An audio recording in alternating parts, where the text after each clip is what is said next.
Welcome back. We're discussing the Lisbon Treaty and the impact it will have on Europe's foreign policy going forward. Joining me here in Washington is Javier Solana, the European Union's Chief Foreign Policy Representative. Mr. Solana, thanks again for being with us.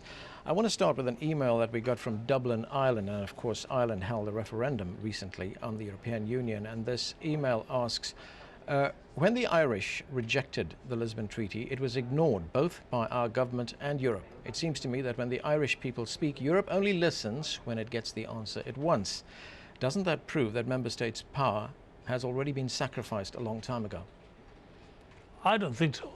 I think that the European Union is not an entity which lives in Brussels. It's an entity which is composed by 27 member states, that they have their opinion, that we try to act in common, and we do it. Therefore, to say that, as he said, that Ireland has not been listened, on the contrary, has been listened with great attention. Remember that. But the European Union did go back again and again to get the answer that it wanted. I mean, would it have had? I think that why don't you put it the other way around? That Ireland went forward and forward and forward because they wanted to be part of the European Union. But you waited until you got the right answer, didn't you? Well, of course, without the answer of everybody, without the positive answer of everybody, it will not be a possibility of a treaty. That treaty required the unanimity of all the member states.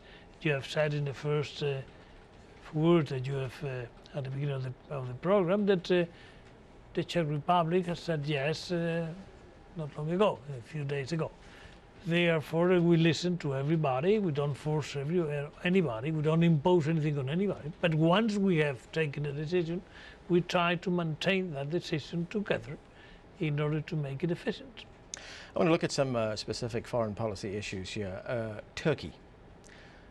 Do you believe that Turkey will ultimately become an EU member, although there's been some very vocal objections to its membership?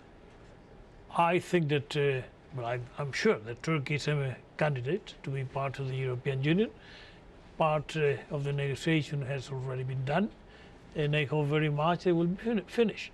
I don't have any reason to say that Turkey will not be. When do you foresee that happening? That is something more difficult to say, because the number of negotiations which are necessary are long.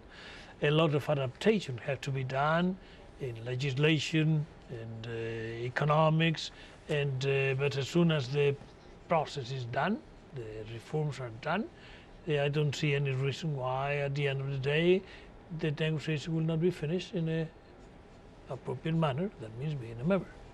Another issue, Iran. You personally have played a big role in that. Will a stronger European Union, with now this position of foreign minister, will it be able to exert a greater influence in resolving the dispute that's arisen between Iran and the Western world as far as its nuclear program is concerned? Now, the European Union has been collectively united in the policy vis-à-vis Tehran. It's a policy which is very clear. It's a double-track approach.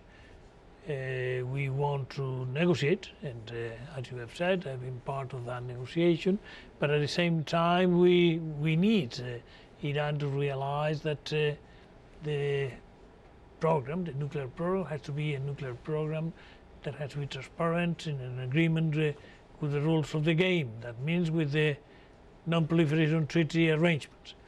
But that is something that the European Union has been able to do it before the treaty.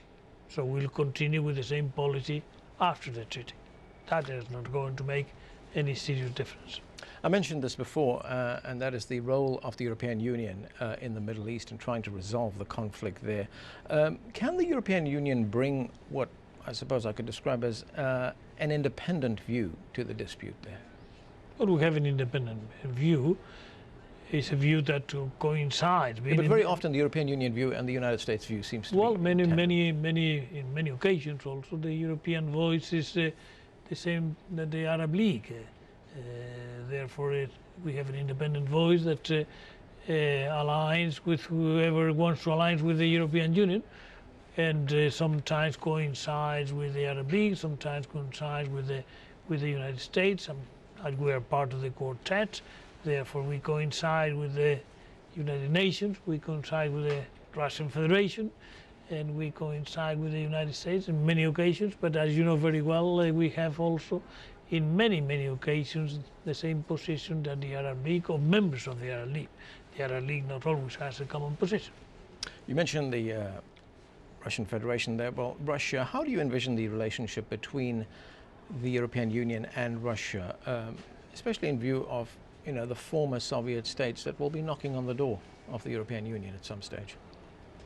For me, the relationship between the European Union and Russian Federation should be a constructive one, a fluid one, and that's what we try to do, and I think the Russian Federation tries to do. It is true that there's in the eastern part of Europe countries that belong to the ex-Soviet Union, which may have some difficulties to get their position finally decided. But as you know very well, this is being done in a rapid manner. The latest events in countries like Moldova, like even Belarus, in Ukraine, etc., are very clear examples of the difficulties, but also of the decisions of those countries to belong to the majority of the European family of nations. I want to go to another email now, and this is more, I think, of a comment more than a question, but this is from British Columbia and Canada. It's from Bassam Al-Kawatli, and he says, talking about the European Lisbon Treaty, he says, "This is great news for Europe. In the long run, Europeans will have to sacrifice their state powers in order to create one Europe. The same happened when city-states became countries." That's his statement. I guess the question is, will countries be willing to sacrifice their state powers? Well, I think that the example has been given already. The European Union was not born yesterday. It was born in the 1950s. And from there was the first step in which some sovereignty was shared among countries. What we are doing is to continue that process in which sovereignty is shared among different countries. Now, at that time, there were 5 when they started. Then we went to 15, then we went to some others, and now we are 27. And that is what we are trying to do. And it's not only something that we want, it's something that the rest of the world, in a certain manner, demands. I think to have one of these blocks of the global governance in the globalized world is very important. We are twice the population of the United States, a GDP which is very high, very important, and therefore to act united will be a manner in which the world will be much better to be ruled, to be governed, if this group of countries act with some commonality, some common voice, some objectives which are common, and in a constructive manner. We are a multilateral group of countries. We believe in multilateralism, we believe in the rule of law, we believe in the system of the United Nations. I think we are a force of, if I may say, of good in the world. Well, I mean, you talk about multilateralism and talking with one voice, but will the Lisbon Treaty be able to overcome the tendency of countries to act in their own interest, especially when it concerns economic interests? We've seen that happen recently when the recession emerged in last year. We saw countries begin to act in their own interests. Now, the European Union today, it has already rules and norms which are obeyed by everybody. The European Union is an organization based on the rule of law. And whenever with a decision taken legally, that's a decision that's done without any difficulty, or some difficulty, but in any case, without any reluctance.